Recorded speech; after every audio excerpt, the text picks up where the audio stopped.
गजब है। तुम्हें वो नहीं होता कि बोल रहा है ये, थोड़ा जल्दी बोलना है। अच्छा, तो मतलब ये ना मैडम जो आप कह रहे हो कि समझ तो आ रहा है कि क्या लिखा, तो समझ लो आपके सारे पैसे वसूल हो गए। पैसे की अगर बात करूं तो हो चुके हैं वो वसूल ऑलरेडी। क्या? हाँ। वसूल हो गए। हाँ, very to be very frank, जिसके भी, तुम्हारे नहीं सबके ही हो चुके हैं।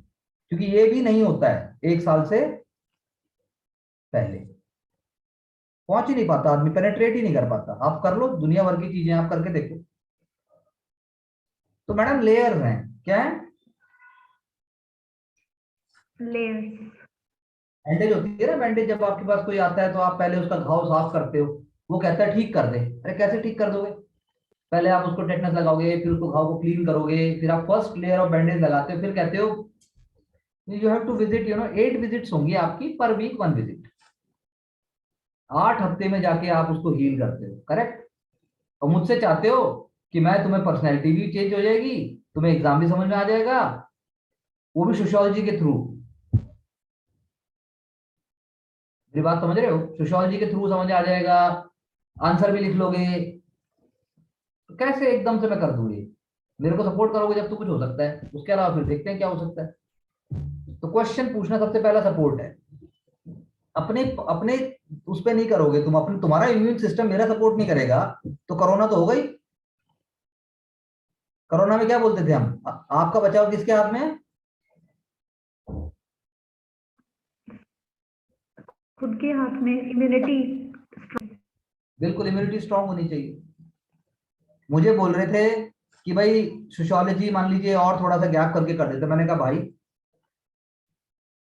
खत्म, सब खत्म हो जाएगा। मेरी मेहनत 1000 गुना बढ़ा दोगे तुम, और ऊपर से कभी कोर्स भी पूरा नहीं होगा ऐसे। क्या?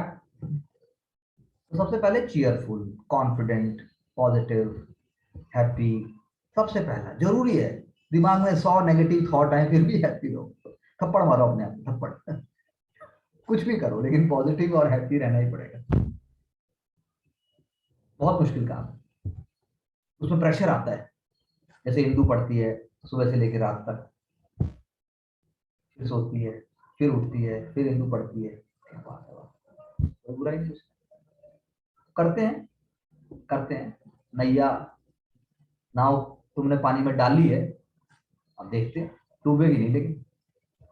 हमने आज तक किसी की नाव को डूबने नहीं दिया है, लेकिन तुम्हें चलानी नहीं आएगी नाव, मैं क्या कर लूंगा उसमें? पेपर किसको देना है? How good listener you are, how good thinker you are, कैसा एग्जीक्यूट करते हो, ये सब तुम्हें ही करना पड़ेगा। ये करना ही पड़ेगा।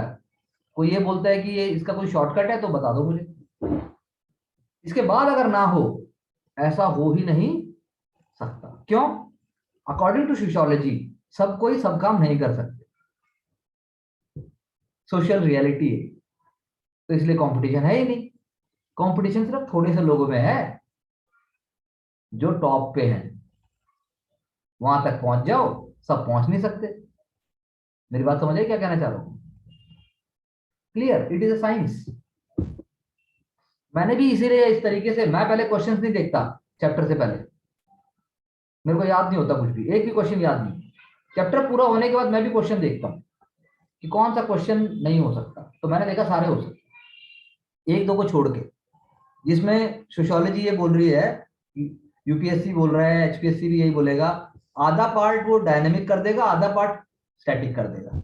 उस पर भी काम करेंगे। तो पहले लेकिन यहां से तो साथ में चलो, फटाफट फटाफट, और देखते हैं। मतलब it's a, what my experience, long term experience is कि तुम्हारे पास सिवाय पढ़ाई के फोकस्ड अप्रोच के कोई काम नहीं होना चाहिए। फोकस्ड अप्रोच के, पढ़ाई के अलावा। मतलब बुरा मत मानना, बर्थडे नहीं बनना चाहिए, मतलब मेरा ऐसा मानना है। मैं इस मामले में थोड़ा सा ब्रूटल। मैं क्लासरूम में कह देता था, मैं बच्चे ना क्रिसमस पे कोई टोपी पहना है, तो मैं क्लास में बोल देता था what is this nonsense, new year comes only when you get success, new year come only when you, मतलब ऐसे करके करना पड़ता है। अब तो मैं बहुत माइल्ड हो गया। बहुत माइल्ड, वरना ऐसे मैं काम नहीं कर सकता। तुम बोल ही नहीं रहे हो, मेरे सामने नहीं बोल रहे हो, मैं बात ही नहीं करूंगा। तुम्हें मेरे पीछे भागना है कि हाँ सुन ले कोई हमारी, उल्टा हो रहा है। मैं बोल रहा हूँ बोल ले भाई, भाई बोल ले भाई, ये क्या हो रहा है साला, ये क्या हो रहा है भाई, और ये बोलते हैं हम, इसीलिए तो पेपर नहीं निकलते। तो रॉन्ग चॉइस नहीं है। All three of you whom I can see on the platform, this is not a wrong choice, पर काम तो करना। ठीक है जी, है गलत तो नहीं बोल दिया मैंने कुछ? हो सकता है मैंने ज्यादा बोल दिया। यू नो, कार्ल मार्क्स ने कहा है कैपिटलिज्म में, पढ़ा है ना हमने, कार्ल मार्क्स ने सेड उतना ही बताओ, कैपिटलिज्म समाज उतना बताता है जितना जरूरी है, वर्कर्स को अपने राइट का ज्ञान नहीं होना चाहिए। कार्ल मार्क्स ने बोला है, कार्ल मार्क्स ने बोला है कि अपने आप तो कोई रिवोल्यूशन आएगा नहीं, वो तो लाना पड़ेगा। इसीलिए उसकी सोशियोलॉजिकल थ्योरी नहीं है, इसलिए बाकी सोशियोलॉजिस्ट बोलते हैं पागल हो गया है साला, ये क्या कर रहा है, ये एक्टिविस्ट है कि ये थ्योरिस्ट है कि ये फिलोसोफर है कि ये थिंकर है, ये है क्या ये? He is not fitting anywhere. That is हमने पहले क्या पढ़ा, कार्ल मार्क्स पढ़ा, क्योंकि वो सारी बातें प्रैक्टिकल कर रहा है। डरखाई में देखो कि थ्योरी की बातें हम अटक गए, जबकि टफ क्या है, कार्ल मार्क्स टफ है, तो कोई दिक्कत नहीं है। तुम अगर मेरा सपोर्ट करोगे तो सब हो जाएगा। मैं तो ये भी लेवल चाहता हूं कि आगे चल के बिना लेक्चर के भी असाइनमेंट बांट दो, और उसका तुम ही कुछ बना के तुम ही मुझे बता दो, पर हाईएस्ट लेवल ऑफ वर्क क्या, तब जाके होता है। ऐसे थोड़ा ना होगा मैं वन साइड से मैं ही सारा का सारा मैं ही बैलगाड़ी खींच रहा हूं, ऐसा कैसे हो जाएगा? होता तो यही है पर ऐसा होगा नहीं। ठीक है जी, तो दोबारा देखिए उसको, कोई दिक्कत नहीं। और इस बारे में जो आपने आंसर्स के बारे में बात की वो भी हम देखेंगे, दैट इज ऑल्सो इम्पोर्टेंट। ठीक है, अब क्या है, कोलैबोरेशन का जमाना आ गया। क्या? Collaboration, success is a collaboration. अब कल देखो यूजीसी ने कल बोला है ना 50% डिग्रियां ऑनलाइन हो जाएंगी, 50% हिंदुस्तान में, सोचो कितना गजब मतलब हो रहा है। कंटेंट का कोई प्रॉब्लम ही नहीं है। पहले कंटेंट का इशू था 5 साल पहले, क्या 5 साल पहले क्या था, कंटेंट का इशू था। अब कंटेंट तो आप जितना मर्जी ले लो ऑनलाइन, बुक्स हैं, पीडीएफ्स हैं, ऑनलाइन है, तो content is not a problem. पहले दोनों प्रॉब्लम थी, कंटेंट भी था और थिंकिंग भी थी। अब क्या है, सिर्फ थिंकिंग। थिंकिंग। थिंकिंग है, थिंकिंग कोई नहीं सिखाता। Most tough part is thinking. Once you know how to handle and what to do, you can do anything. चाहे आपको कलेक्टर गुड़गांव का बना दो, चाहे करनाल का बना दो, चाहे रेवाड़ी का बना दो, चाहे महेंद्रगढ़ का बना दो, आप सब हैंडल कर लोगे। जबकि आपको एज ए कॉमन मैन एक डिस्ट्रिक्ट से दूसरे डिस्ट्रिक्ट में जाके रहने को मैं बोल दूं हर हफ्ते, तो आप परेशान हो जाओगे। एक एक हफ्ते अगर मैं हर डिस्ट्रिक्ट में रहने को बोलूं विद बेस्ट फैसिलिटीज, तब भी आप में से आधे लोग एडजस्ट नहीं करेंगे। विद बेस्ट फैसिलिटीज, कि भाई यहाँ रहने को देंगे, खाने को देंगे, बस आपको जाना है रहना है, उसी में आपको, उसी में भी आप जो है वो हो जाएंगे, यार नहीं कैसे कैसे। That is why it is not required. Success is impersonal, success is impersonal, impersonal, personal desire पीछे। ठीक है, कर सकते हो लेकिन सब ऐसा नहीं है। थोड़े स्मार्ट, मैक्सिमम आउटपुट निकालिए। और कुछ तो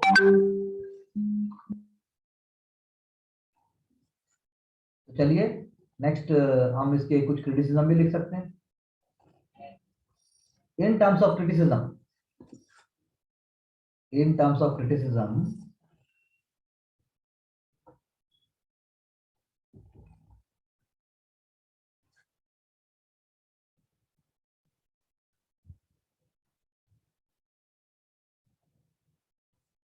one has to go beyond, one has to go beyond Durkheim's role as a functionalist and positivist. One has to go beyond Durkheim role, भाई डरखाइम को क्या है, फंक्शनलिस्ट भी है डरखाइम, फंक्शन बता रहा है और पॉजिटिविस्ट तो है ही, तो हम तो बड़े खुश हो गए भाई कि क्या बात है वाजी वाह। Okay, he played important role, he played important role in development of structural functionalism, he played important role in development of structural functionalism,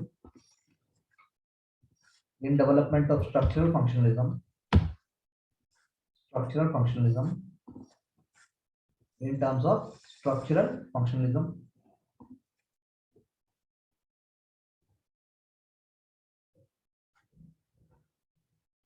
which is having macro level orientation, which is having macro level orientation, which is having macro level orientation.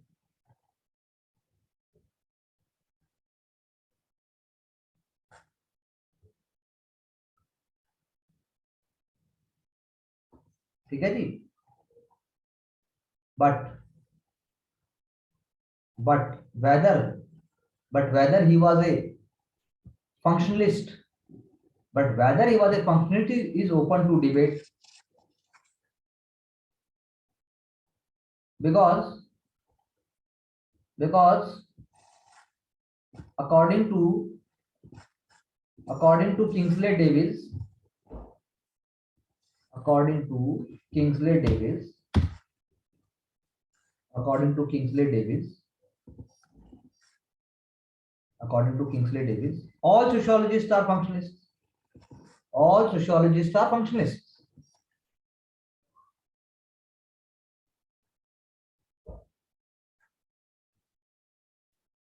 As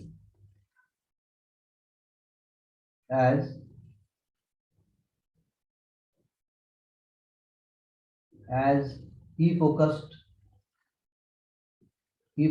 on the approach of one part of society relating with another, one part of society relating with another, and different parts relating with each other, and different parts relating with each other. ठीक है जी,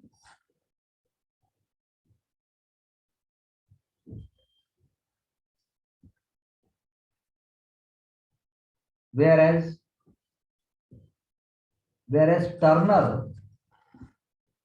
Turner and Maransky, whereas Turner and Maransky, Maryanski, Turner and Maransky, they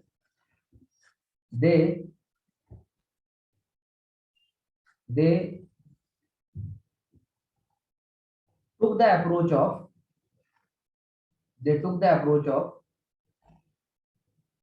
whole society as a whole society as an organism being, a whole society as a biological organism, whole society as a biological organism,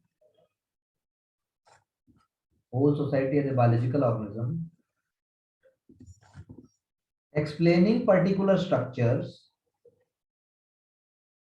explaining whole society as a biological organism, and explaining particular social structures, explaining particular social structures in terms of the needs of society as a whole, in terms of needs of society as a whole.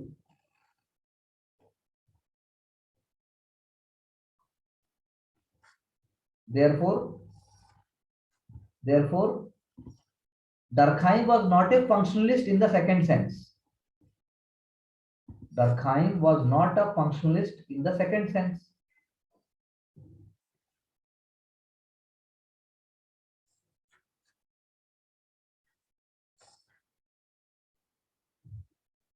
He was an accidental functionalist. He was an accidental functionalist who discouraged who discouraged who discouraged who discouraged inferring sociological laws who discouraged inferring sociological laws by analogy with biology. By analogy with biology. समझ आई बात? अरे बात समझ आई कि नहीं आई? By analogy with biology. हैं? No sir. कहाँ समझ नहीं आया बताओ? भाई एक फंक्शनिस्ट का मतलब है कि फंक्शन का मतलब फंक्शन, चाहे स्केल है, पेन है, पेंसिल है, रबड़ है, ये सब फंक्शन है। एक तो वीक सेंस में सारे फंक्शनिस्ट हैं, सोशियोलॉजिस्ट, कुछ ना कुछ फंक्शन तो बता ही रहे हैं। लेकिन मरामस्की और टर्नर का क्या कहना है कि भाई फंक्शनलिस्ट वो होता है जो पूरी सोसाइटी को एक फंक्शन के एक होल की तरह डिस्क्राइब कर पाए। जैसे एक ऑर्गेनिज्म होता है, आप उसको एक सोसाइटी की तरह मान लो। ऑर्गेनिज्म को जैसे आप बता सकते हो उसके फंक्शन, उसकी चीजें निकल के आती हैं, सोसाइटी के निकल के आती है। तो जब हम दरखाइन को ऐसे देखते हैं तो हम देखते हैं कि ऐसा एक्चुअली में नहीं है, कुछ चीजें निकल के आती हैं बट वो एक्सीडेंटल हैं, बाई चांस हो रही हैं वो। और डरखाइन साथ साथ में सोशियोलॉजिकल लॉज को बायोलॉजिकल लॉज से कंपेयर करने में बिलीव नहीं रखता, you know, he did not believe कि आप सोशियोलॉजिकल लॉज जो है वो बायोलॉजिकल ऑर्गेनिज्म के एनालॉजी से निकाल दोगे। अब समझ आया? ये तो हम कर चुके हैं, ये बात तो हो चुकी है, नहीं हुई है?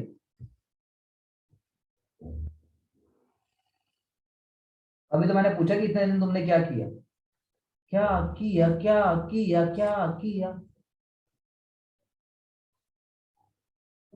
हाँ? पहले तो गाने होते थे ऐसे, कितने दिन तुम बाद आए। आजकल तो गाने नहीं होते ऐसे, आजकल तो गाने बड़े अजीब हैं। अब सुबह कहीं से चल रहा था, मैंने पहली बार सुना ओम जय जगदीश हरे ही मॉडर्न हो गया।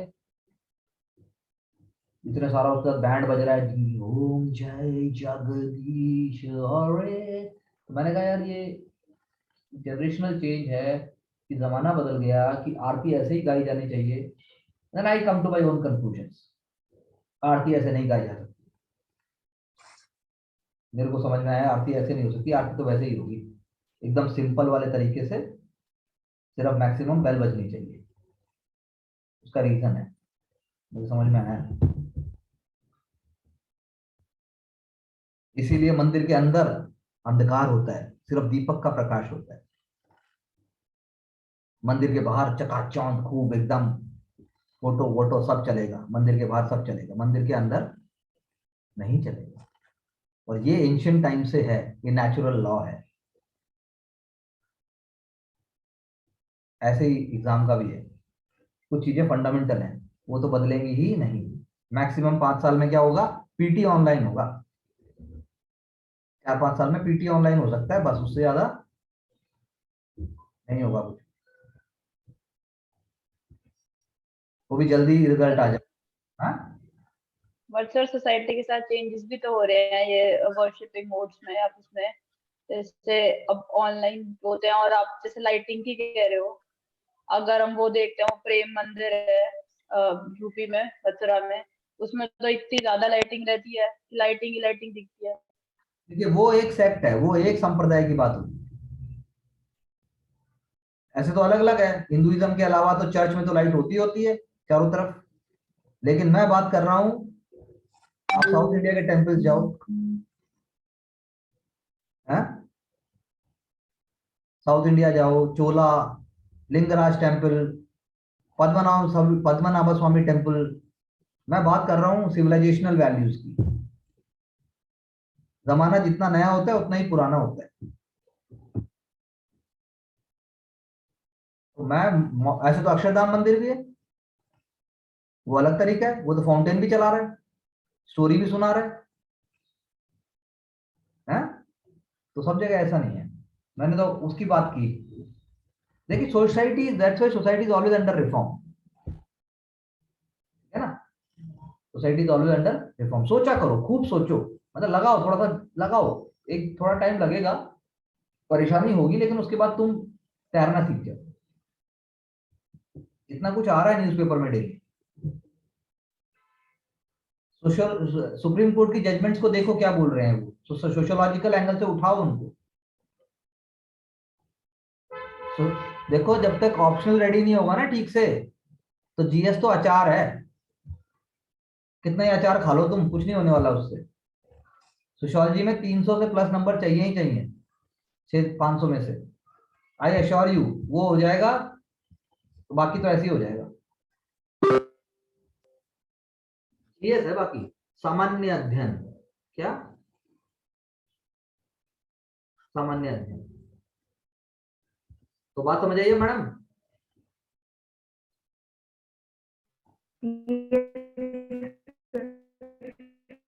वॉइस ठीक हो रही है किरण जी, समझ आया किरण जी? हेलो? ये समझ आ रहा है। तो आप आगे क्या लिख सकते हो? ही आर्ग्यूड दैट, नहीं ही आर्ग्यूड क्या, ही अर्ज दैट, ही मतलब डर्कहाइम अर्ज दैट, डर्कहाइम अर्ज that we distinguish functions from the historical causes of social facts. We distinguish functions from the historical causes of social facts. देखो कितनी बड़ी बात कह रहे हैं, ध्यान से सुनो ना। Historical causes of social facts, यानी जो ऐतिहासिक कारण है सोशल फैक्ट के, उसको हम फंक्शन नहीं कहते, because it is historical study के वहां एरो भी लगा सकते हो, because it is historical study is primary. Historical study is primary.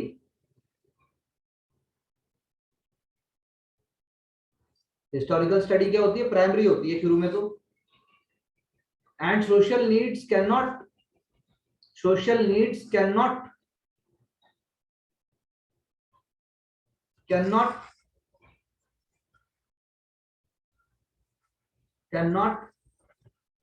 develop structures immediately.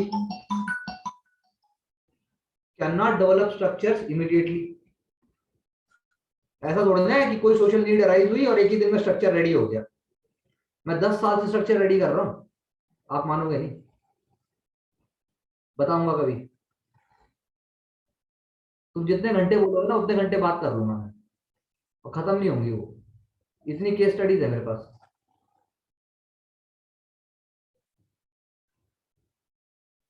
Social structures never come into existence एकदम से।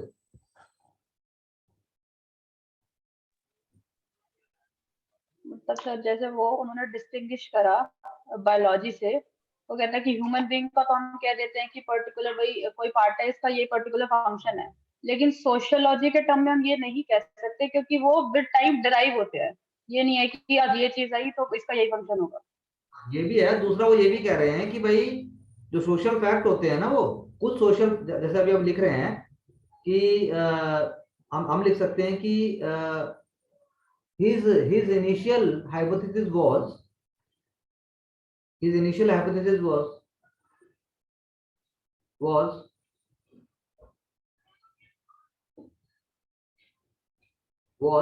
that all social facts perform some sort of function. शुरू में ऐसा मानते थे वो,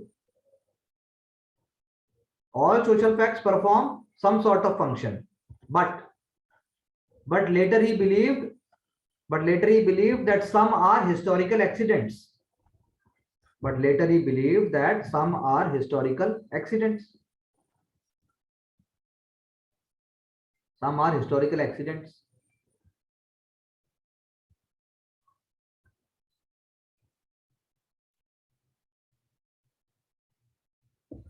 ओके, बट हम criticise कर रहे हैं, but he made no attempts to predefine the needs of society. उसने कोई अटेम्प्ट ही नहीं किए नीड्स ऑफ सोसाइटी बताने के। वो तो बता रहा है भाई, जो नीड है ना वही बताता था वो, कि ये नीड है, देखो मैंने रिकॉग्नाइज कर दी। but he made no attempt to predefine the needs of a society.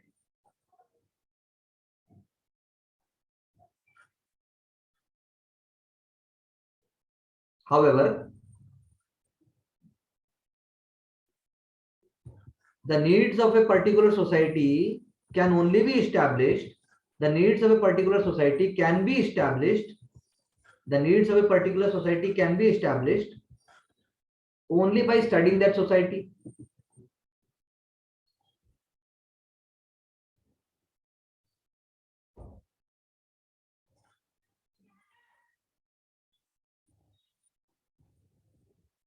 Only by studying that society.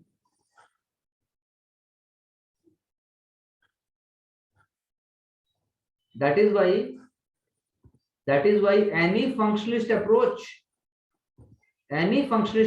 must be preceded by historical study. वो तो नहीं की उसने. Any functionalist approach must be preceded by historical study. उसने तो उसको नकार ही दिया ना. Any functionalist approach must be preceded by historical study. दूसरा, today, change the paragraph. Today, positivism refers to the belief that social phenomena should be studied. Social phenomena should be studied with the same methods as natural sciences.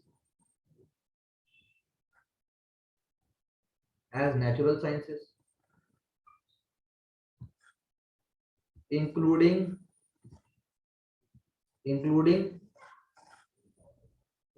focus upon invariant laws.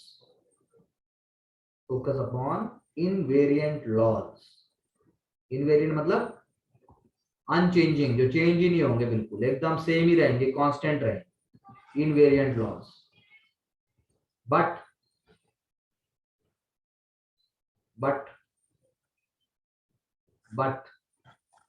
the social facts of Durkheim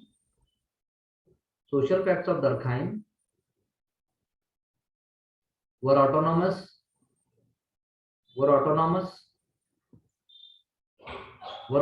in themselves and from others.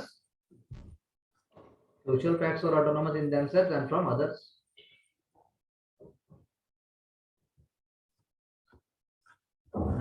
Her social fact जो है वो अपने आप में भी autonomous है, और बाकी सोशल फैक्ट्स, यानी कि एक सोशल फैक्ट के अंदर बहुत सारे सोशल फैक्ट हो सकते हैं. तो अकॉर्डिंग टू डर्कहाइम वो तो उनका अपना है, वो तो उन्होंने बोला ना, उसका अपना आइडेंटिटी है, अपना रिलेशन है. एंड देन बाकी सोशल फैक्ट के साथ भी उनका वो नहीं है कोई, मतलब वो भी वहां से भी ऑटोनॉमस है.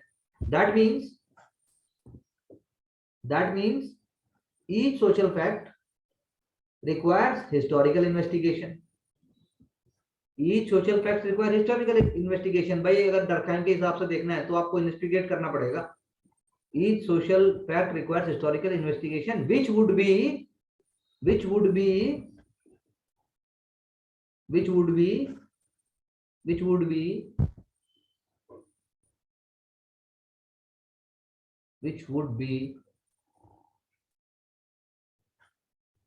क्या बोलना चाहिए मुझे, which would be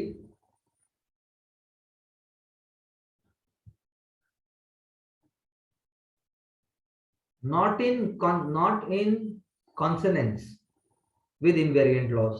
जो invariant law है उसके हिसाब से आप कुछ भी प्रेडिक्ट नहीं कर सकते. which would be unpredictable by invariant laws.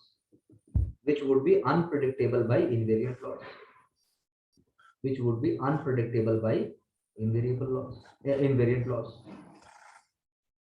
ठीक है जी, बात समझ आई? हाँ भाई, पॉजिटिव का मतलब क्या था? साइंटिफिक है, इंपेरिसिज्म है, डायलेक्टिकल रीजनिंग है, साइंस है. आज की डेट में क्या है पॉजिटिविज्म?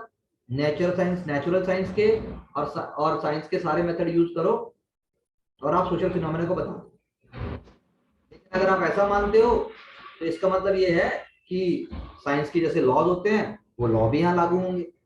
अब साइंस के लॉ तो इनवेरिएंट होते हैं, चाहे वो धूप में कर लो, चाहे वो पोजिशनल, जो हमने अमर्त्य सेन वाला याद है तुम्हें, पोजिशनल हमने बात पूछी थी उस दिन क्वेश्चन। अरे यार सन और मून पोजिशनल है, पोजिशनल ऑब्जेक्टिविटी है उनकी, कहीं धरती तो देख लो, है तो उतना ही, मतलब उस तरीके से पोजिशनल ऑब्जेक्टिविटी तो है। तो वो भी यही कह रहा है कि भाई दरखाइम ने बोल तो दिया, लेकिन आप करोगे कैसे? इनवेरिएंट लॉ लागू ही नहीं होगा जी, क्योंकि वो तो कहता है सारे सोशल फैक्ट अलग अलग होते हैं, सारे सोशल फैक्ट ऑटोनॉमस होते हैं, ऑटोनॉमस होते हैं तो सबका पीछे एक लॉ लगना चाहिए, और ऑटोनॉमस है सबके पीछे एक लॉ लग नहीं सकता, क्योंकि सोसाइटी तो बहुत रियलिस्टिक है, सोसाइटी बहुत, मतलब रियलिटी उसकी डिफरेंट है, सोसाइटी के फिनोमेना डिफरेंट है। तो इसका मतलब यहाँ पर उसका क्रिटिसिज्म है। ठीक है जी। सर अब जैसे ये कह रहे हैं कि हाँ सोशल फैक्ट को सिर्फ हम आज कैसे वर्क कर रहे हैं उस पे ना बात करें, रादर उनका हिस्टोरिकली कैसे वो ट्रेस करें, ये कैसे डेवलप। ये बोलते ही तो फिर डरखाइम की तो थ्योरी फेल हो जाएगी यहाँ पे। डरखाइम तो उनको इंडिपेंडेंट मानता है सोशल फैक्ट, तो उनको इंडिपेंडेंट ऑटोनॉमस कैटलिस्ट की तरह मानता है, तो फिर अगर है तो फिर अनसाइंटिफिक हो गया ना, बात समझे?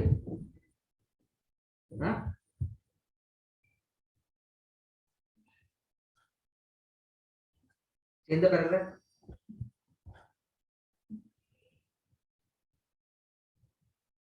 Durkheim, Durkheim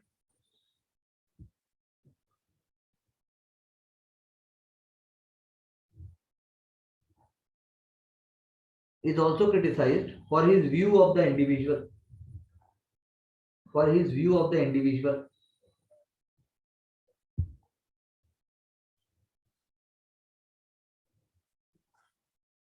For his view of the individual, because he refused, Durkheim refused to acknowledge that he made assumptions about human nature. He refused to acknowledge that he made assumptions about human nature. ठीक है जी। क्यों? लोगों ने बोला साला तूने किसी को तो माइंड में प्रिज्यूम करके सारी चीजें सोची ना, उसने बोला ना ना ना ऐसा नहीं सोचा मैंने सारी अंडरस्टैंडिंग ह्यूमन नेचर की कहां से ली? सोशियोलॉजी से ली। तो इंडिविजुअल के बारे में जो उसके व्यूज हैं, या जैसे वो चीजों को पोस्टुलेट करता है, तो क्या है बैक में? तो इंडिविजुअल का, इसीलिए हम यहाँ पे उसको डरखाइम रिफ्यूज द आइडिया, क्योंकि वो तो फिर अनसाइंटिफिक हो जाएगा, वो वेग हो जाएगा, उसके पीछे आप you can not prove a theory. Are you getting my point? हाँ भाई, बहुत सारे क्रूशियल एजम्पशंस बताए हैं ना उसने, जैसे अभी हमने क्राइम और वो सारी बात की थी, नॉर्मल पैथोलॉजिकल, ये सारी चीज कैसे कर ली उसने? तो उसने कहा भाई मैंने सोशियोलॉजी के बारे में, सोशियोलॉजी से सीखा है मैंने, सोशियोलॉजी के डिसिप्लिन से मैंने किया है, ये नहीं उसने एक्नॉलेज किया कि मैंने ह्यूमन नेचर को हाँ मैंने माना, आम आदमी को भी मैंने ऑब्जर्व किया। समझ रहे हो? हाँ यस सर। जैसे अभी हमने बात की थी ना कि एग्जाम्पल दिया था, आप तो लिख भी सकते हो, जैसे यार वो था कि आदमी सोशल करंट में जाता है, उसको नशा हो जाता है, फिर वो मैड सा हो जाता है, ये कैसे उसने कर लिया? ये ह्यूमन नेचर का उसने कैसे कर लिया? इसका कोई इस एजम्पशन का कोई एविडेंस तो नहीं दिया है इसने, इन पैशंस का कोई एजम्पशन नहीं दिया। और ये भी बताया उसने कि जब पागलपन को आप, वो जो मोरल वाली बात है जो उसकी, वो जो मोरल फ्रीडम वाली बात है कि भाई कोएर्सिव नहीं रखोगे, मोरल नहीं रखोगे तो सब बर्बाद हो जाएगा, जितना ही इनसैटिएबल ग्रेटिफिकेशन कर लो सब डूब जाएगा, ये कैसे किया उसने? ये कैसे सोचा उसने? तो कोई एविडेंस नहीं दिया उसका। ठीक है ना? है तो इसके लिए आप क्या लिख सकते हो कि मतलब बेसिकली ब्रैकेट में लिख सकते हो ना, he must have learn from social structures, जो सोशल स्ट्रक्चर ऑलरेडी है उनसे ही लर्न कर रहा था वो, और उसने उसी के दम पे बोल दिया। उसे क्या मालूम सोशियोलॉजी से कैसे उसने प्रूव, सोशियोलॉजी से तो उसने प्रूव नहीं किया ना कि रोज शाम को दारू पार्टी होगी तो फिर सोसाइटी में धीरे धीरे इमोरलिटी फैल जाएगी। ये तो देख के ऑलरेडी हो रहा होगा कुछ, इंडस्ट्रियल टाइम है, फ्रेंच रिवॉल्यूशन के बाद का पीरियड है, यूरोप में ये सब चल रहा है, लेकिन उसने ऐसा एक्नॉलेज नहीं किया। तो सब वैसे भी जो है सोशल फैक्टर जो भी लाइक क्राइम है, ये हो तो ह्यूमन के साथ ही रहे ना, तो अगर ह्यूमन नेचर ही नहीं स्टडी किया होगा तो फिर सिर्फ हम ये नहीं कह सकते ना कि उन्होंने ह्यूमन नेचर नहीं देखा होगा, सिर्फ एक थ्योरी दे दी होगी। ये लिमिटेशंस हैं, ये उनकी थिंकिंग क्या है, हम उनकी लिमिटेशन बताने की बात कर रहे हैं यहाँ पे, और वो भी एकदम सिंपल। हाई लेवल टर्म्स में, बाकी हम जबरदस्ती नहीं कर रहे कुछ, ठीक है। एक और भी हम कह सकते हैं,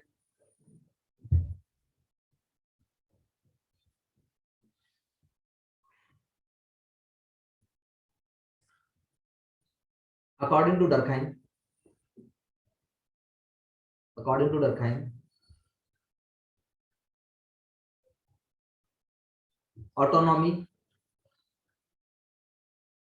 autonomy means nothing more than freely accepting those social forces, freely accepting those social forces which are controlling an individual, which are controlling an individual,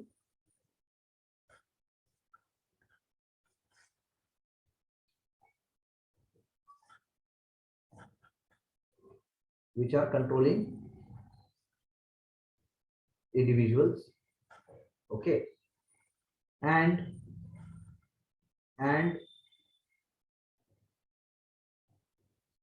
which are controlling individuals. आप एंड मत लिखिए, whose mental processes are secondary factors, whose mental processes are secondary factors, mental processes are secondary factors, that is dependable variables, that is dependable variables which can be explained through independent and decisive variables, that is social facts.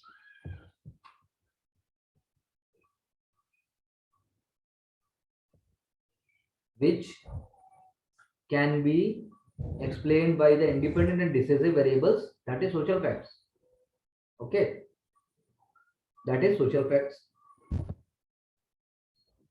that is social facts. उसने बोला जो mental process है वो तो dependent है और social facts जो independent है, तो हम ये कहना चाह रहे हैं यहाँ पे उनके क्रिटिसिज्म में कि भाई वो सारे जब सोशल फैक्ट हैं, कॉन्शियसनेस, मेंटल प्रोसेसेस, अगर हम उसको डिपेंडेबल मान के सोशल फैक्ट मान रहे हैं, there are the types of, उसने बोला ना नॉन मटेरियल सोशल फैक्ट्स और मटेरियल सोशल फैक्ट्स, तो नॉन मटेरियल सोशल फैक्ट्स अगर हम मान रहे हैं तो why they can not be having same autonomy, उनकी भी तो सेम ऑटोनॉमी हो सकती है, तो ये उसका क्रिटिसिज्म हो गया, यू नो, ब्रैकेट में आप लिख सकते हो या वैसे लिख दो आप, there is no reason to suppose that there is no reason to suppose that consciousness and mental processes cannot have the same kind of autonomy, as other social facts, cannot have the same kind of autonomy as other social facts.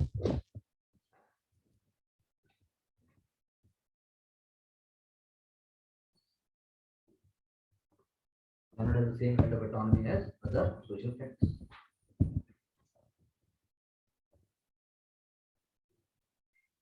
आवाज आ रही है? आ रही है ना आवाज? अच्छे से आ रही है आपको आवाज? हाँ, यस सर। बोलो क्या बोल रहे हो, समझ में आ रहा है? ठीक है, और क्या कह सकते हैं?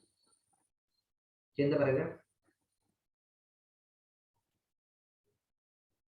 For Durkheim,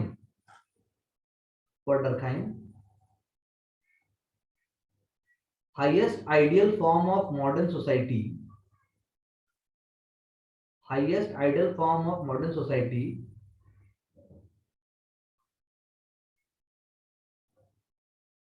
is structured around the concept of person, which becomes an autonomous individual,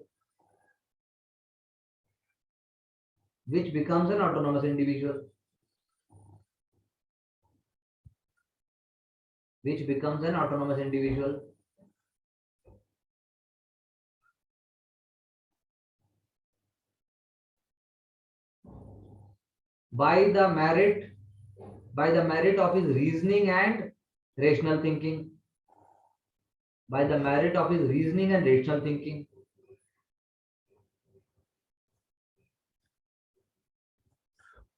but Durkheim gives achievement to society. But Durkheim gives achievement to society.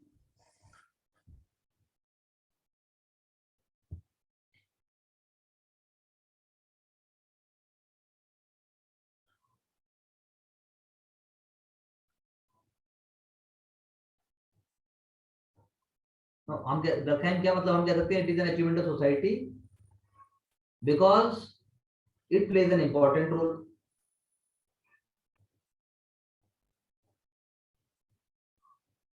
It plays an important role. Society बहुत important role play करती है.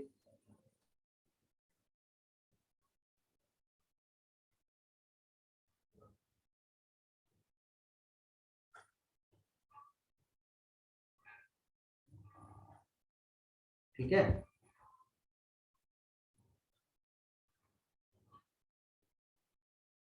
This view challenges contemporary theories. This view challenges contemporary theories that separate individual from society. That separate individual from society.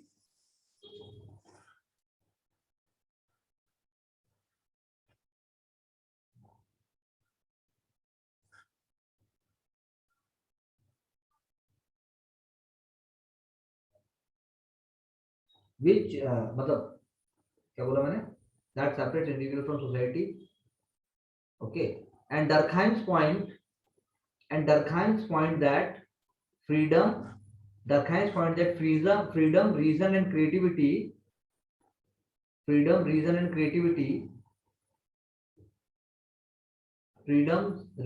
creativity are consistent with social order and social solidarity.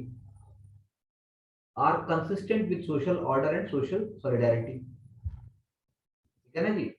Social order and social solidarity. यानी कि आप कहते हो एक आदमी है, आदमी के पास बुद्धि आई, आदमी ऑटोनॉमस बना, सुपर स्पेशलाइज बना, ये थिंकर बना, तो अचीवमेंट किसको जाना चाहिए? कायदे से तो आदमी को जाना चाहिए, क्योंकि आदमी ने अपनी मेरिट से, अपने दिमाग से सब कुछ किया. लेकिन अगर आप सोशल एंगल से बोलते तो अचीवमेंट का क्रेडिट किसको गया? सोसाइटी को गया. तो डरखाइम तो सोसाइटी को क्रेडिट देता है.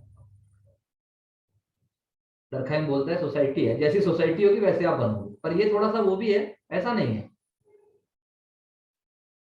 वरना तो भाई वही वाली बात है कि रिक्शा वाले का बच्चा रिक्शा वाला ही बनेगा, ऐसे तो वो तो वैसे समाज में रहेगा, ऐसा कैसे हो सकता है? तो ये एक्सेप्शंस तो हैं. बात समझे? तो सर हमने जो लिखा कि डरखाइम के अकॉर्डिंग हाईएस्ट आइडियल फॉर्म होती है मॉडर्न सोसाइटी की, वो इंडिविजुअल्स के लिए होती है. तो मतलब वो क्या? Person is the highest ideal of modern society. हाँ.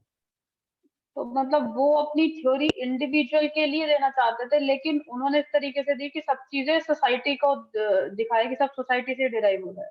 उन्होंने थ्योरी इंडिविजुअल के लिए तो क्या मतलब, हाँ उन्होंने पर्सन को रखा है, एक मैक्रो स्ट्रक्चर, उन्होंने मैक्रो पे बात किया ना, फंक्शन, तो मैक्रो का उन्होंने मैक्रो पे फोकस किया है, और इंडिविजुअल को उन्होंने लिया है. इंडिविजुअल के लिए नहीं, सोसाइटी के लिए किया है. Individual is an element into it, लेकिन लास्ट में इंडिविजुअली अपने आप में सोसाइटी का माइक्रोजोम है. नहीं, सोसाइटी का माइक्रोजोम क्या है? इंडिविजुअली है. भाई वो इतनी सारी बता रहे हैं, सुसाइड को देख लो तुम. अब टाइप्स ऑफ सुसाइड में इंडिविजुअली सुसाइड कर रहे हैं, लेकिन आप उस टाइप की सुसाइड कर रहे हो तो वो एक स्ट्रक्चर हो गया ना. एनोमी है कि इगोइस्टिक है कि फैटलिस्टिक है ना? और चौथी कौन सी थी? फैटलिस्टिक. हाँ? क्या कह रही है? आवाज नहीं आई ठीक से. क्या? Altruistic sir. तो भाई आदमी के हिसाब से बात हो रही है ना, मतलब करेगा तो आदमी ही, लेकिन कैरेक्टराइज तो वही होगा, है ना? समझ आई बात? बार बार पढ़ो, मैं कह रहा हूं बार बार पढ़ो, और इसी भाषा को इम्बाइब करो, फटाफट काम हो जाएगा। हर सब्जेक्ट के अपने प्लस माइनस है। क्या है? हर सब्जेक्ट के अपने प्लस माइनस। इसमें क्या है, स्ट्रक्चर का बहुत इंपॉर्टेंट रोल है सोशियोलॉजी में। यही फर्क है जेनरिक से। मतलब जेनरिक सोशियोलॉजी अगर आप पढ़ोगे, देखो सोशियोलॉजी तो कैसे भी पढ़ सकते हो, एग्जाम ओरिएंटेड कैसे पढ़ोगे वो है इंपॉर्टेंट। पढ़ना इतना मुश्किल काम नहीं है, और ना पढ़ाना। सारी जगह सोशियोलॉजी के डिपार्टमेंट खुले हुए हैं, किताब भी मिल जाएगी, किताब में सब लिखा हुआ है ये। लेकिन हाउ टू मुझे कैसे समझ में आए? गेम सिर्फ इतना सा है। ये नहीं है कि हमने कुछ अलग से वो कर दिया, यू नो। वो किस में हो सकता है? पब्लिक एडमिनिस्ट्रेशन में हो सकता है। सोशियोलॉजी के पेपर 2 में भी कुछ चीजें हो सकती हैं, मतलब जो, लेकिन पीछे हो रखा है, श्रीनिवासन ने क्या कहा, इसने क्या कहा, उसने, इसमें हम कुछ नहीं कर सकते। इसीलिए यूपीएससी दोनों चीजों को मर्ज कर देता है। आधा क्वेश्चन स्ट्रक्चर्ड और आधा क्वेश्चन अनस्ट्रक्चर्ड। तुम्हारे को थिंकिंग तो लेके आनी ही पड़ेगी, उसमें सारे दिमाग के पुर्जे खुल के आ जाते हैं 200 वर्ड में। और जब तुम्हें इस चीज का जब प्रेशर आता है करने का, लगातार लगातार खूब सारा प्रेशर, खूब सारा, अपने आप ही आप इंडिविजुअल से ब्यूरोक्रेटिक इंडिविजुअल बन जाते। तो एग्जाम का सिलेबस इस तरीके से डिजाइन किया गया है कि आम आदमी उसी में फंस के रह जाए, बस खत्म। तो डिजाइनिंग इस तरीके से है सिलेबस की कि उसको काबू ही नहीं आएगा। इसलिए आपने देखा होगा कुछ लोग एक साल एक सब्जेक्ट करते हैं, फिर एक सब्जेक्ट की कोचिंग करते हैं, फिर एक सब्जेक्ट की, फिर बोलते हैं अब मैंने सब कोचिंग कर लिया, अब मैं रिवाइज करूँ, या मैं रिवाइज करूंगा। और उसके बाद उस आदमी का नाम आपको भी सुनने को नहीं मिलता। ये है।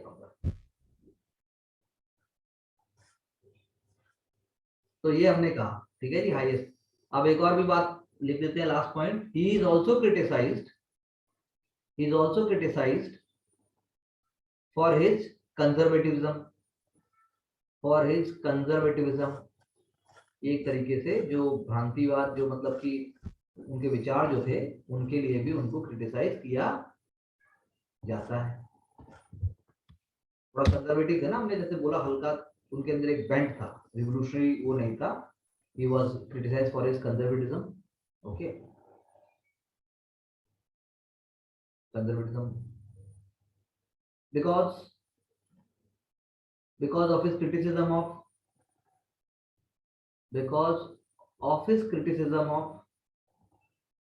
socialism,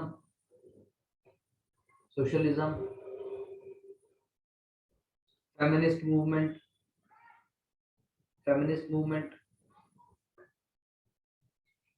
emphasis on morality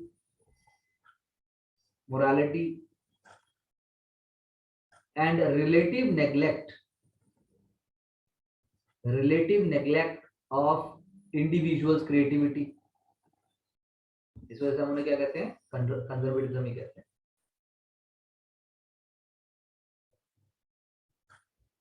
For example, he was critical of class-based and Marxist socialism. He was critical of class-based and Marxist socialism.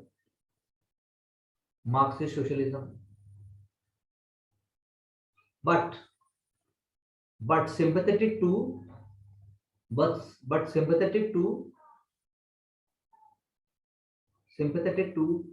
the idea of collective consciousness.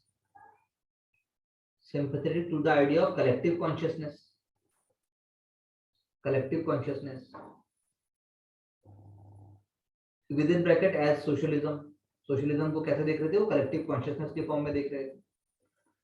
Collective consciousness to be achieved through scientific study. to be achieved through scientific study and not a political program, not a political program. ठीक है जी, change the paragraph. His ideas, मतलब his ideas की जगह his theory is applicable in, his theory is applicable in methods, crime, mental health, religion, inspiring microsociologists, like Goffman and Garfinkel. Goffman, Goffman and Garfinkel inspiration दिया इतनी पूरी generation को.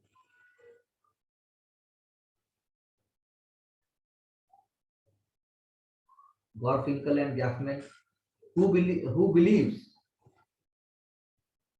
यानी Garfinkel and Goffman believes that identities are social facts.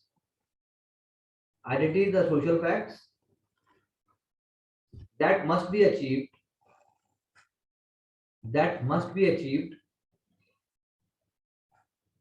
in order for cooperation. That must be achieved in order for cooperation.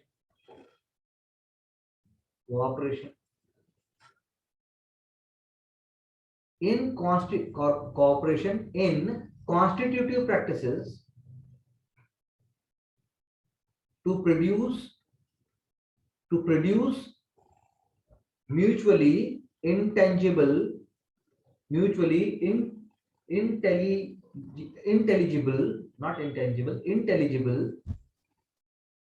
to produce mutually intelligible social objects.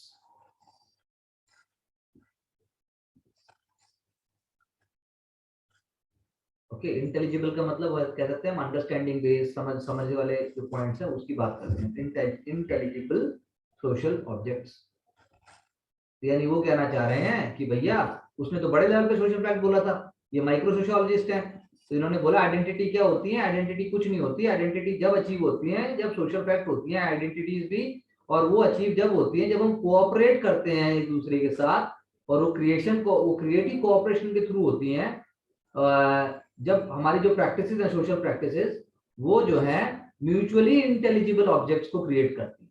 जो हमारे behaviour है, जो हमारा पर्सनल आइडेंटिटी है, वो अगर छोटे लेवल के ऊपर, डेली बेसिस के ऊपर और इवन ऑन रेगुलर पॉइंट्स के ऊपर अगर हम ऐसे बिहेवियर को मैनिफेस्ट कर रहे हैं, हमारा सोशल कल्चर इस तरीके का मैनिफेस्ट कर रहा है कि वो म्यूचुअली कोऑपरेटिव बिहेवियर को दर्शा रहा है, तो वो भी अपने आप में एक सोशल फैक्ट हो गया. तो आइडेंटिटी को भी उन्होंने सोशल फैक्ट की तरह, आइडेंटिटी को उन्होंने सोशल फैक्ट पुट अप कर दिया, क्योंकि वो कोऑपरेट भी करेगा और वो उसके अंदर छोटे छोटे कॉन्स्टिट्यूटिव प्रैक्टिसेस भी होंगी, और बनेगा क्या, उससे एक बड़ा सोशल ऑब्जेक्ट बन जाएगा जो कि हम समझ पाएंगे.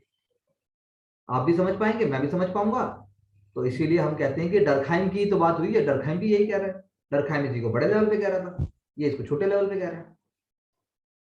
डर्कहाइम भी तो सोशल फैक्ट की बात कर रहा है, मटेरियल और नॉन मटेरियल, रिलीजन, कल्चर, ये छोटे लेवल पे कर रहे हैं. इन्होंने आइडेंटिटी के लेवल पे ले आई. मेरी आइडेंटिटी आपकी आइडेंटिटी, मेरी आइडेंटिटी आपकी आइडेंटिटी कब सोशल फैक्ट बनी, जब मेरी सोशल प्रैक्टिस या मेरा सोशल बिहेवियर आपके सोशल बिहेवियर से जब वो इंटरेक्ट करता है, उसके अंदर जो छोटे छोटे कॉन्स्टिट्यूएंट्स हैं, वो कॉन्स्टिट्यूएंट्स कुछ ऐसा बनाते हैं जिससे मेरी आइडेंटिटी क्लियर होती है, आपकी भी आइडेंटिटी क्लियर होती है.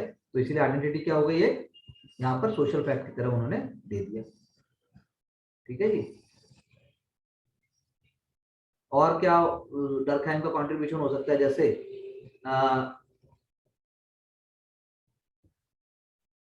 Theory of race, systematic theory of race, उनकी आइडियाज से हेल्प हुआ है बनने में. Systematic theory of race as reflected by the book Racial Order,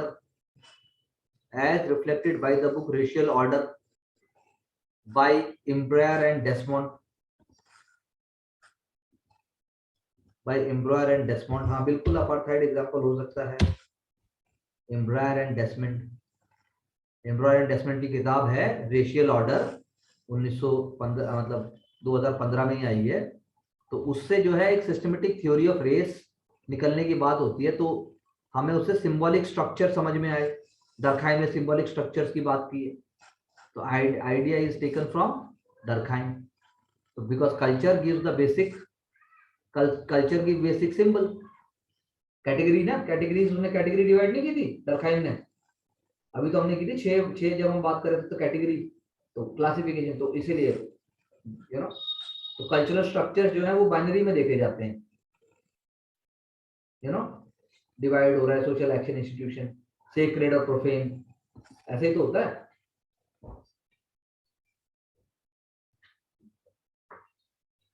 तो पहले ऐसे ही तो था ना, सेक्रेड कौन जो रूल कर रहे हैं, और प्रोफेन कौन जिसपे आप रूल कर रहे हो। मेरी पूजा पाप और आपकी पूजा भगवान। मेरी मैरिज प्रैक्टिस इज इंफीरियर, मैं अनहाइजेनिक, आप सुपीरियर हो, आप हाइजेनिक। सीक्रेट और प्रोफेन का डिवीजन डर्कहाइम के उससे निकल के आता है। डर्कहाइम ने लेकिन बाद में उसको वो भी किया है, जब सोशियोलॉजी ऑफ नॉलेज की हम बात कर रहे हैं, उसने सीक्रेट और प्रोफेन का हटा दिया ना वो।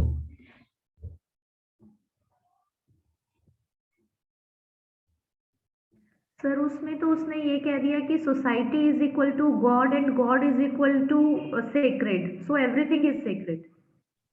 बिल्कुल, society is the sacred basically.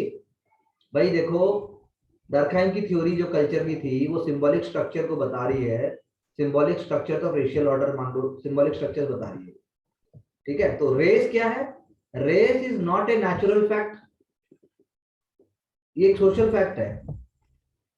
Culture क्या देता है हमें? कल्चर हमें देता है सिंबल्स, देता है हमें कैटेगरीज, देता है, पीपल को आप डिवाइड करते हो, ऑर्गेनाइज करते हो, वर्ल्ड का परसेप्शन आता है, that is through culture.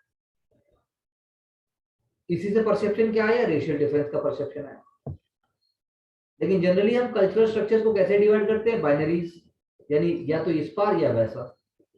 Institutions को भी कैसे डिवाइड करते हैं हम? सेक्रेड और प्रोफेन में। तो सोशल पावर में भी हमने क्या डिवाइड किया? Those who are classified as sacred are in the position to dominate. Those who are classified as profane, they will be dominated. Apartheid है, जैसे अभी लिखा भी था आंचल में, अपार्थाइड। तो यूरोपियन डिसेंट क्या हो गए? सेक्रेड। ब्लैक पर्सन्स क्या हो गए? प्रोफेन हो गए। तो दीज डिस्टिंक्शंस आर नॉट, मतलब सिर्फ कल्चरल नहीं है ये डिस्टिंक्शंस, ये सोसाइटल पैटर्न भी बनाती हैं और सेग्रीगेशन भी प्रमोट करती हैं। तो डर्कहाइम ने तो उसका आइडिया वहां से आया ना, सेक्रेड प्रोफेन वाला, वो हमने वर्ल्ड में देख लिया कि हाँ ऐसा हो रखा है। बात समझ आई? तो रेशियल ऑर्डर, ये जो सिस्टमेटिक डिवीजन है, इसका हमने वहां से देखा, उन्होंने वहां से लिया इसको, और उस बेसिस के ऊपर उन्होंने प्रूव किया कि अपार्थाइड इनहेरेंट नहीं है, अपार्थाइड बायोलॉजिकल नहीं है, ये क्या है? सोशली क्रिएटेड फैक्ट है, जो कि नहीं होना चाहिए, ठीक है जी। अब ऐसे इंफॉर्मेशन एंड कम्युनिकेशन टेक्नोलॉजी है, वो भी आप यूज कर सकते हो। Information communication technology is another example Durkheim की सोशियोलॉजी से जो लिंक है। कैसे?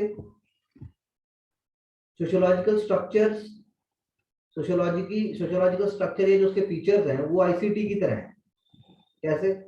जैसे information communication technology allow for development of neo mechanical solidarity, you know, ICT allows for development of neo mechanical, neo अभी हो रही है ना, नियो मैकेनिकल सॉलिडारिटी हो रही है, ICT allows for neo mechanical solidarity.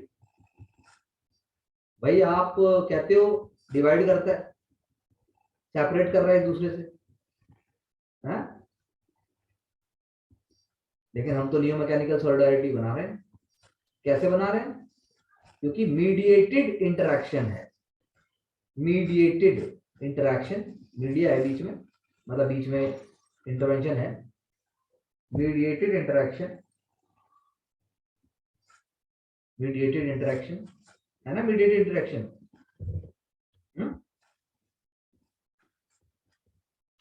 Creative होना है तुम्हें सोचने में। मीडिएटेड इंटरैक्शन है, शेयर डिजिटल ऑब्जेक्ट्स है, अब हम शेयर कर रहे हैं वर्ड्स को, थॉट्स को, शेयर डिजिटल ऑब्जेक्ट्स हैं, ठीक है, शेयर डिजिटल ऑब्जेक्ट्स चल रहे हैं हमारे। मोबाइल फोन हो गया, सोशल नेटवर्किंग साइट्स हो गई, हाँ?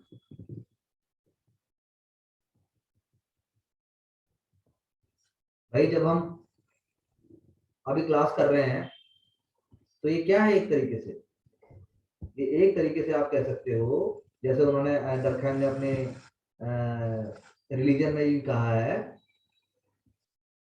ये क्या हो गया एक तरीके से आप कह सकते हो इसको, नेटवर्क तो है मैडम, बिल्कुल सही है, ये है आपका एफर्वेसेंस है ना। आप क्या मेरे बिना भी, मेरे बात किए बिना भी इसी हाइटेंड स्टेट में रहते हो? अगर रहते हो तो मेरा कोई फायदा नहीं है, और अगर नहीं रहते हो तो इसका मतलब अभी रहते हो। बात समझाइए? क्या आप जब हम बात कर रहे हैं, हम जब काम कर रहे हैं उसके बिना भी इसी हाइटेंड स्टेट में रहते हो? नहीं रहते, तो नेचुरली मैं नहीं रह सकता। मुझे सड़क पे चलते हुए इस माइंडसेट में आप कर सकते हो? नहीं कर सकते। That is effervescence. हो गया ना डरखाइन प्रूफ? हाँ जी, बोलो बोलो। तो ये क्या है, न्यू काइंड ऑफ सॉलिडारिटी बना रहे हैं, ये आपको मैंने फ्यूचर के लिए कर दिया, न्यू काइंड ऑफ सॉलिडारिटी बना रहे थे। यानी हमने क्या बात की थी, टू मेन थीम्स की थी हमने सोशियोलॉजी में, जो बात हुई थी हमने शुरू में, उसके हमने बताया सोशल फैक्ट बने, सोशल फैक्ट को इंपेरिकली स्टडी किया जा सकता है, आदमी से एक्सटर्नल होते हैं, कोएर्सिव होते हैं नेचर में, और वो हमने दूसरे सोशल फैक्ट से आप उनको डिफाइन कर सकते हो। सोशल फैक्ट दो टाइप के होते हैं, मटेरियल होता है, नॉन मटेरियल होता है। दरखान का फोकस नॉन मटेरियल पे था, उसने नंबर ऑफ देम उनके साथ काम किया, morality, collective conscience, collective representation और social current. First major work क्या आया जी, the division of labour in society आया, उसने उसके अंदर कलेक्टिव कंसाइंस का कॉन्सेप्ट लेके आया। उसने बताया भाई प्रिमिटिव सोसाइटी में मैकेनिकल सॉलिडारिटी होती है, न्यू सोसाइटी में न्यू ऑर्गेनिक सॉलिडारिटी आ जाती है। न्यू ऑर्गेनिक सॉलिडारिटी जहां आएगी वहां पे म्यूचुअल इंटरडिपेंडेंस सोसाइटी में होगा, लेकिन डिवीजन ऑफ लेबर भी होगा। फिर उसने जो है डिफरेंस किया मैकेनिकल और ऑर्गेनिक में, उसने एनालिसिस किया, फिर उसने आर्ग्यू किया कि मैकेनिकल सॉलिडारिटी से क्या होता है, रिप्रेसिव लॉ होते हैं। उसके बाद जी ऑर्गेनिक सॉलिडारिटी में जबकि जो है लीगल सिस्टम जो है वो रेस्टिट्यूशन, एक वर्ड हमने यूज किया था, आपको सुधारते हैं, आपको समान लेवल पे लेके आते हैं। फिर उसने सुसाइड पे काम किया, उसने जो है वो नॉन मटेरियल सोशल फैक्ट का एक वहां पे एक है, उसने उसके अंदर जो है कॉज ढूंढने की बात की थी, कॉजल फैक्टर क्या हो सकते हैं, सोसाइटल कॉजल फैक्टर की बात कर रहा था। साइकोलॉजी में इंडिविजुअल की बात की जाती है, सोशियोलॉजी में वो पूरे सिस्टम को लेके आए। फिर उन्होंने सुसाइड रेट को देखा कि तो डिफरेंट डिफरेंट है, चार टाइप की बना दी, इगोइस्टिक, अल्ट्रुइस्टिक, एनोमिक और फैटलिस्टिक। उसने देखा सब टाइप की कहां से फर्क पड़ता है, सोशल करंट के कारण फर्क करता है। दरखाइम में उसको लेजिटिमेट प्लेस मिला सोशियोलॉजी को, जब उन्होंने सुसाइड के जो केस स्टडी के थ्रू उन्होंने सोशियोलॉजी को एस्टैब्लिश कर दिया एक और हायर लेवल पे। उसने बता दिया सोशियोलॉजी जो है वो एक्सप्लेन कर सकती है सुसाइड को, एन एक्ट ऑफ सुसाइड, लेकिन वो इंडिविजुअल का एक्ट है, लेकिन it has got less individualism in it. फिर elementary form of religious life की उन्होंने बात की, रिलीजन, प्रिमिटिव रिलीजन में बताया रूट होती है रिलीजन की, सोशल स्ट्रक्चर ऑफ सोसाइटी में रूट होती है, सोसाइटी अपने आप को डिफाइन करती है सर्टेन थिंग्स के साथ, उसमें कुछ सेक्रेड होती है, कुछ प्रोफेन होती है। फिर उन्होंने बताया है कि क्या बोलते हैं उसको, सोशल सोर्स जो होता है रिलीजन का, वो प्रिमिटिव टाइम में टोटेमिज्म में जाता है, टोटेमिज्म की रूट होती है, उसमें क्लैन होता है, कुछ सिंबल होते हैं। सोसाइटी और रिलीजन लास्ट में उन्होंने प्रूव कर दिया एक ही है, टू मैनिफेस्टेशन है वो, सोसाइटी रिलीजन। हम सोचते हैं रिलीजन से हो रहा है, लेकिन सोसाइटी रिलीजन अलग है, लेकिन सोसाइटी ही रिलीजन को जनरेट कर रही है। यहाँ उन्होंने क्या प्रेजेंट किया आइडिया, सोशियोलॉजी ऑफ नॉलेज, जो हमारी बात कर रहे थे, कॉन्सेप्ट, और इवन हमारे मोर फंडामेंटल जो मेंटल कैटेगरीज हैं वो सब क्या है, कलेक्टिव रिप्रेजेंटेशन है सोसाइटी। किसी रेडिकल चेंज के अगेंस्ट थे, मोरालिटी के फेवर में थे, बहुत ज्यादा भी नहीं, लेकिन रिफॉर्म मोरालिटी के थ्रू आ सकता है, स्ट्रॉन्गर कलेक्टिव मोरालिटी होनी चाहिए। उन्होंने फ्रांस में मोरल एजुकेशन के प्रोग्राम चलाए, बच्चों पे फोकस किया, बच्चों को पढ़ाया, discipline, attachment to society, autonomy, ये सब चीजें सिखाई। और हमने फिर एक और चीज की बात की, ऑक्यूपेशनल एसोसिएशंस की बात की। उससे क्या होगा, कलेक्टिव मोरालिटी रिस्टोर होगी, यानी कि मैनेजर वर्कर भी एक ऑर्गेनाइजेशन बना के करें, रादर देन लाइक मार्क्स को जो साथ ही नहीं खड़े हो सकते। पैथोलॉजी जो होंगी मॉडर्न डिवीजन ऑफ लेबर की पैथोलॉजी, उनको आप क्योर कर सकते। फिर हमने एप्लीकेशंस की बात की, और फिर हमने दरखाइन को कह दिया टाटा, क्या कह दिया, डरखाइम को हमने क्या कह दिया? टाटा अच्छा ब्रिज वाले, मतलब अभी पढ़ा है और अभी आपने टाटा बाय बाय कर दिया। मैं यही चेक कर रहा था कैसे तुम टाटा बाय बाय करते हो। मतलब अभी इतना पढ़ा, इतने दिन से 10-15 दिन से इस पे मर रहे हैं हम, जूझ रहे हैं, और मैंने 1 सेकंड में कहा टाटा बाय बाय, आपने कह दिया टाटा बाय बाय। इससे पता लगता है कि डरखाइम आपके अंदर मोरल कॉन्शियसनेस जो चाहिए सोसाइटी के लिए वो नहीं जगा पाया। डरखाइम प्रूव नहीं कर पाया कि social fact are more stronger. आपने प्रूव कर दिया individuals are more stronger. Social fact ये है कि आप बाय बाय बोल ही नहीं सकते थे, पर देखो आपने बाय बाय कर दिया भाई। मैंने एक बार बाय बोला, आपने बाय बोल दिया। इसे कहते हैं भारत की जनता। भाइयों बाईसाइकिल पे ही बम फोड़ते हैं, बस बीजेपी को वोट दे दोगे। राम रहीम को छुट्टी दे दी तो अकाली जीत जाएगा। और फिर कहते हो देश नहीं बदल रहा है जी। देश बदल नहीं रहा है जी, बहुत बहुत कष्ट है जी। हाँ जी, अभी अभी 2 फ्लैट लिए हैं जी, बहुत कष्ट है, बहुत कष्ट है। मेरी जेब भरती रहेगी बस, बाकी बहुत कष्ट है। ऐसा नहीं होता। बोलिए कोई सवाल जल्दी। तो सोशल फैक्ट ये भी है, सोशल सपोर्ट आपने बाय बोला तो मैंने भी बोल दिया। अच्छा जी, कलेक्टिव रिप्रेजेंटेशन वो तरह की बात। अच्छा हाँ, सोशियोलॉजी के हिसाब से तो सही बात कह दी, तो कलेक्टिव रिप्रेजेंटेशन कर दिया। Oh my God, that is a smart move, no problem. एक बात है। अब बोलो, ये तो हो गया। नेक्स्ट वेबर है ना, अब हम वेबर को कर देते हैं। तो अच्छा, मैं ये भी कहना चाह रहा था कि कल से जल्दी कर दें क्लास। Yes sir. है किरण जी?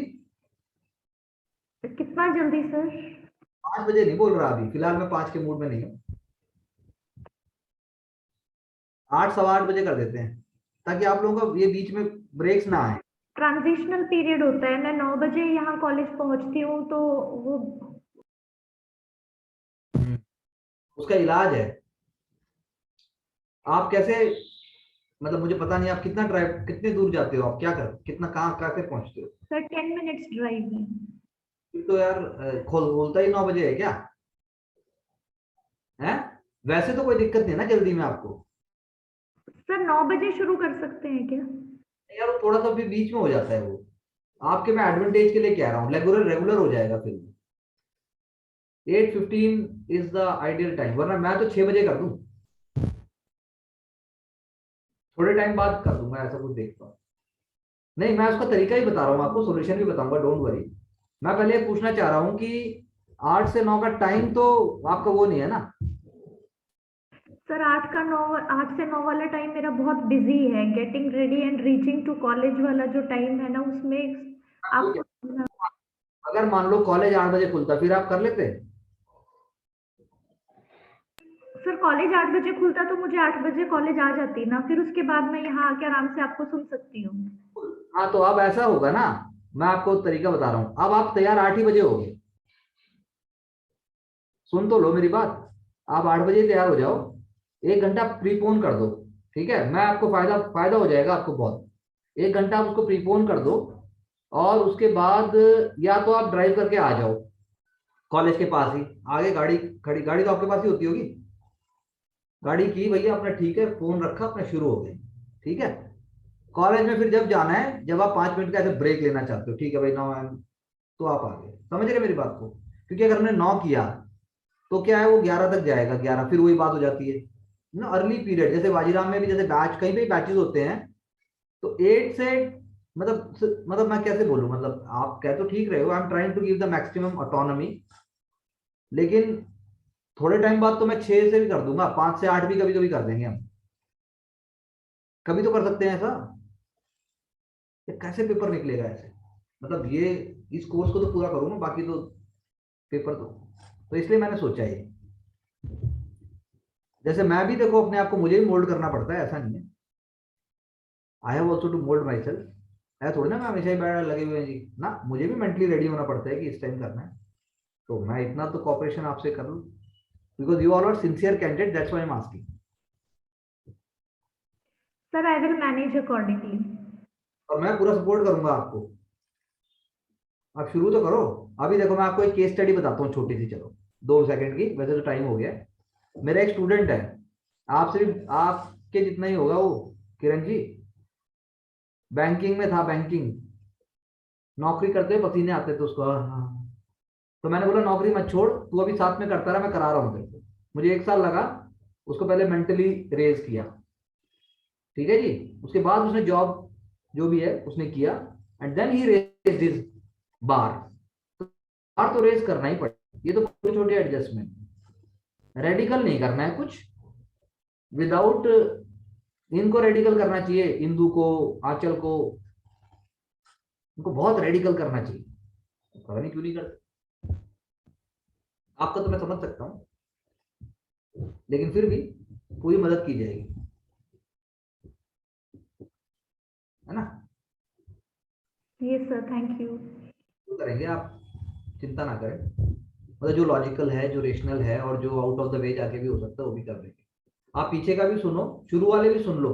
सुने नहीं ना अभी आपने?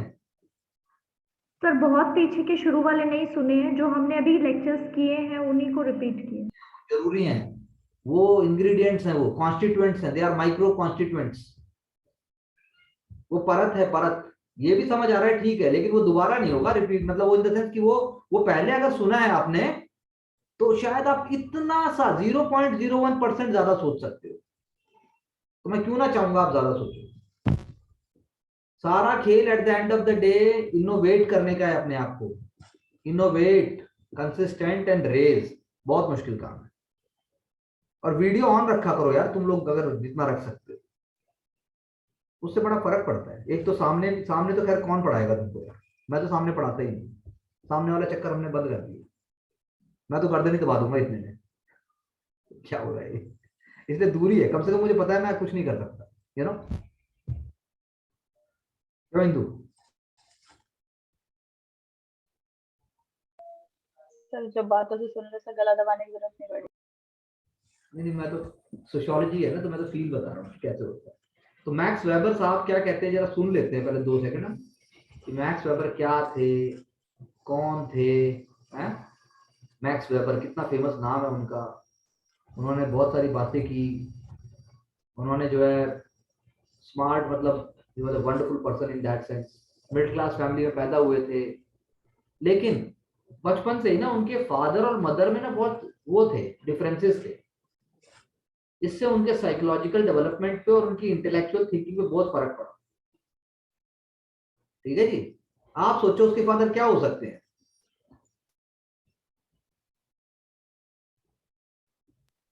तो साइकोलॉजिस्ट हो सकते हैं क्या? लॉयर बोला, अच्छा ब्रिजबाला जी ने थोड़ा सा, मैं देखो उसने जिस चीज पे काम किया है, बहुत काम किया है उसने, उसके फादर वाज ए ब्यूरोक्रेट, और बहुत इंपॉर्टेंट पॉलिटिकल पोजीशन पे वो पहुंच गए। ठीक है, इसीलिए जो है ना, कोई भी आइडियलिज्म या कोई भी ऐसी कोई जो पर्सनल सेक्रीफाइस या कोई ऐसा अपनी पोजीशन को नुकसान हो, उसके पिता ने पूरी जिंदगी नहीं किया। His father was very, you know, जैसे कहते हैं कि भाई पता है मुझे ऊपर कैसे पहुंचना है, मैं हूं केजरीवाल, 5 साल के, वो केजरीवाल जैसे होता है ना, ऐसे होता है। तो ये फैमिली में होता है, आपको कॉस्ट देनी पड़ती है, नहीं तो आप नहीं कर सकते, हो ही नहीं सकता जी आप कर पाओ। तो इस फादर वाज ब्यूरोक्रेट। अब जो उसके पिताजी थे, उनको जो है शौक, शान शौकत और ऐश का भी, मतलब पूरा वर्ल्डली प्लेजर्स भी सब चाहिए, जो मतलब पूरे हाई एरिस्टोक्रेटिक जो होते हैं। तो इससे एक फर्क तो इस पे वेबर साहब पे बहुत पड़ा। पर उनकी मदर, मदर उनकी मदर थी एकदम हिंदू धर्म की, जो तुलसी में पानी देने वाली simple, you know, Calvinism. Christianity में जो कैल्विनिस्टिक थॉट होता है, जो मेहनत करो, 2 रोटी खाओ, भगवान का नाम लो, और उसको, वो सब नहीं था। बल्कि उनकी मदर जो थी वो दूसरी चीजों से परेशान थी, सामाजिक, जैसे मतलब जैसे कि ये ऐसे क्यों करते हो, ये गलत है, ये अन्याय है या ये पाप है, ऐसी चीजों में ज्यादा विश्वास रखती थी, ज्यादा मतलब वो था। उनको लगता था कि जब तक ऐसे आपके वो होंगे तो आपको मोक्ष नहीं मिलेगा। अब इससे दोनों में जो है पति पत्नी में झगड़ा होगा, फिर पति सिगार पी रहा है मान लो, और पति जो है शाम को गाड़ी भी बड़ी और लग्जरी पार्टीज, वाइन और सब बाकी जो हो सकता है मोरल कंजम्पशन, इमोरल कंजम्पशन, वो सब हो रहा है। पत्नी कह रही है ये सब गलत है, तो नेचुरली होना ही होना है। वो कहाँ तुम इलीट एरिस्टोक्रेटिक क्लास का पार्ट हो और कहाँ तुम एक तो आप सोचो कि आपको वेबर समझने में, किसी भी थिंकर को समझने में उसका बैकग्राउंड पता होना चाहिए। ओके, अब वेबर जो है वो, वेबर के सामने बड़ी चॉइस थी, छोटे वेबर के सामने बड़ा अच्छा था। वेबर के सामने एक चॉइस तो बड़ी अच्छी वेबर थी। हाँ, कॉन्ट्रडिक्शन हो गया वेबर के सामने, छोटे वेबर के सामने, या तो माँ जैसा बनूंगा या बाप जैसा बनूंगा, दोनों गुण तो आ नहीं सकते। ये उनके दिमाग में बहुत टेंशन रहती थी, हमेशा टेंशन। तो शुरू में अपने फादर का ओरिएंटेशन ले लिया उसने शुरू में, लेकिन धीरे धीरे अपनी मदर की अप्रोच की तरफ वो चलती चली। इनकी साइकी पे बहुत फर्क पड़ा। 18 साल की उम्र में उन्होंने घर छोड़ के उन्होंने यूनिवर्सिटी ऑफ हेडलबर्ग, जो यूनिवर्सिटी बहुत famous university, one of the oldest universities है हेडलबर्ग, वहां उन्होंने स्टडी। इंटेलेक्चुअल उनके पास था, लेकिन सोशल लेवल के ऊपर क्या थे, वो बहुत ही शाई थे और अंडर डेवलप्ड थे। ये चीजें तो नहीं आ पाएंगी ना। He was very shy and very under developed socially, लेकिन धीरे धीरे जो है वो फादर के उससे इंस्पायर होकर, चीजें देखकर, और सोशल सोशल क्योंकि जो एरिस्टोक्रेटिक क्लास होती है ना वो सोशली ज्यादा एक्टिव होती है, तो वैसे उन्होंने सीखी वहां से वो सारी की सारी चीजें, सोशल बातें उन्होंने पिताजी के वहां से सीखी। और अब ठीक है, खूब बियर पीते थे, खूब बियर। बियर तो मतलब यूरोप में पानी है। मतलब अगर आप किसी के घर जा रहे हैं और आपको बियर ऑफर नहीं की गई तो यहाँ दैट इज अनकल्चर्ड। अब तो हमारे यहाँ भी ऐसा हो गया है, अभी तक तो पेनेट्रेट नहीं हुआ है, लेकिन जिस हिसाब से ठेके और जिस हिसाब से हैं हो जाएगा मतलब। तो जी आप कह सकते हो कि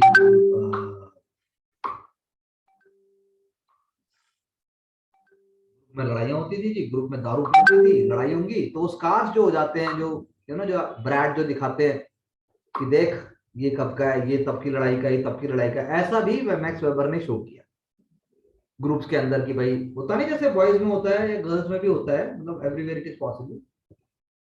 तो नेगेटिव चीजों को भी एक तरीके से बहुत प्राउडली पुटअप किया है। तो ये फादर का पूरा वो था, फादर के उससे मतलब इंस्पायर्ड थे इन चीजों से। और फादर का करियर भी उन्होंने थोड़े टाइम के लिए चूज कर लिया, वो लॉयर बन गए थोड़े टाइम के लिए। और उसके बाद जो है उन्होंने थोड़े से उससे मिलिट्री सर्विस भी उन्होंने की, फिर जो है थोड़ा सा वो कोर्सेज करने दोबारा पढ़ने आ गए, और उन्होंने अपनी पीएचडी कंप्लीट करके वो एक लॉयर बन गए, और उन्होंने बर्लिन यूनिवर्सिटी में पढ़ाना भी शुरू कर दिया। अब इन दिस प्रोसेस अब उनका कंसर्न लाइफ लॉन्ग जो उनके आइडियाज बन रहे थे, इकोनॉमिक्स, हिस्ट्री और सोशियोलॉजी, उस पर वो ध्यान देने लगे। बर्लिन में जब वो थे, he was dependent financially on his father, और धीरे धीरे उनको ये चीज हेट करने लगी, ही डिसलाइक दिस आइडिया, और धीरे धीरे अपनी मदर की वैल्यूज की तरफ वो झुकने लगे, और अपने पिता की तरफ जो उनकी घृणा एक तरीके से थी, या जो that restlessness he was having, उसको थोड़ा कम भी कर दिया। और वो भी फिर क्या बन गए, वेबर भी एक तरीके से एस्थेटिक लाइफ में आ गए, और उन्होंने डीपली काम करना शुरू कर दिया। हैबिट जैसे अगर आप सुनोगे तो कमाल हो जाए। ही कंटिन्यूज मतलब ही continued to work in a rigid discipline work. He regulated his life by clock, divides his daily routine into exact sections for various subjects. शाम को जल्दी जल्दी ऐसे करके खा लेंगे, और खाना खाया, फ्राइड एग्स खाए, और फिर काम पे लग गए। यानी कि क्या बन गए वेबर?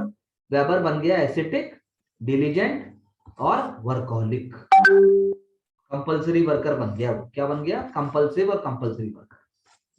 ठीक है जी। इस कंपल्शन से क्या आया? प्रोफेसर बन गए इकोनॉमिक्स के। उनके फादर जो है नहीं रहे, उनके फादर से उनके वायलेंट आर्ग्यूमेंट्स होते रहते थे। उसके बाद वेबर ने जो है वो बहुत दुखी हुए। वेबर को भी नर्वस ब्रेकडाउन होने लग गए, वो सो नहीं पाते थे, काम नहीं कर पाते थे। बहुत परेशान रहे ऐसे वो, लेकिन थोड़े टाइम बाद उनकी ताकत वापस आने लगी, मतलब वही शक्ति, वही सोचने की ताकत, जब उन्होंने यूएस में लेक्चर देने शुरू किए। और 1904 में हम कहते हैं कि वेबर साहब जो है उन्होंने अपना बेस्ट नोन वर्क पब्लिश किया, जिसका नाम हम पहले भी बोल चुके हैं और हम अभी जब हम बात करेंगे फिर भी लाएंगे, लेकिन मैं लिख देता हूँ। इसका नाम हम कई बार ले चुके हैं, हमने शुरू के जब वर्क हमने शुरू के लेक्चर्स किए तब भी हमने नाम लिखा है, the Protestant ethic and spirit of capitalism. Amazing work ये उन्होंने किया। वेबर ने जो है वो अपनी मम्मी, अपनी माता जी की सोच थी जो, उसको भी वो हायर एकेडमिक लेवल पे ले गए, रिलीजन को स्टडी किया, जबकि पर्सनली वो रिलीजियस नहीं थे। फिर वो जो है वो साइकोलॉजिकल प्रॉब्लम उनकी होती रही, वेबर काम करते रहे, इन्हीं बीच में कुछ अच्छा निकालते भी रहे। उन्होंने वर्ल्ड रिलीजन्स का हिस्टोरिकल पर्सपेक्टिव जो मैं आपको बता चुका हूँ पहले भी, उस पर काम किया। इंडिया चाइना जापान, जापान तो नहीं कहना कि इंडिया चाइना और जुडाइज्म जैसे है, ये जुडाइज्म में जो धर्म होता है वो सब वो करते रहे। और इसी तरह से 1920s के बाद वो नहीं रहे, और वो उस टाइम पे इकोनॉमिक एंड सोसाइटी करके काम कर रहे थे, ये हुआ। वेबर ने और भी बहुत सारी चीजें की, उन्होंने जर्मन सोशियोलॉजिकल सोसाइटी फॉर्म की, इंटेलेक्चुअल एक्टिविटीज के पार्ट बने। जॉर्ज सिमल और रॉबर्ट मिशेल्स और एल्फ्रेड वेबर ये सब उनके फ्रेंड्स थे, और लूकास उनका क्रिटिक था, जॉर्ज लूका करके एक है, वो भी उनके क्रिटिक थे। मैक्स वेबर जो है पॉलिटिकली एक्टिव थे, पॉलिटिकली भी एक्टिव थे बहुत, मतलब यू नो एनर्जेटिक थे। और हम कह सकते हैं वेबर की लाइफ में एक टेंशन थी, उनका माइंड एक तरफ से ब्यूरोक्रेटिक था जो फादर रिप्रेजेंट कर रहा था, एक तरफ से रिलीजियस तो मदर रिप्रेजेंट कर रही थी, और यही उनके काम में और यही उनके जीवन में आता है। ये हम मैक्स वेबर साहब के बारे में कह सकते हैं। ठीक है जी, इससे आपको मैक्स वेबर को समझने में आई एम श्योर मदद मिलेगी। तो हमारे ये सब पूरे हो चुके हैं, अब हम वेबर के पास जा रहे हैं। बाकी मैं धीरे धीरे करके आर्टिकल्स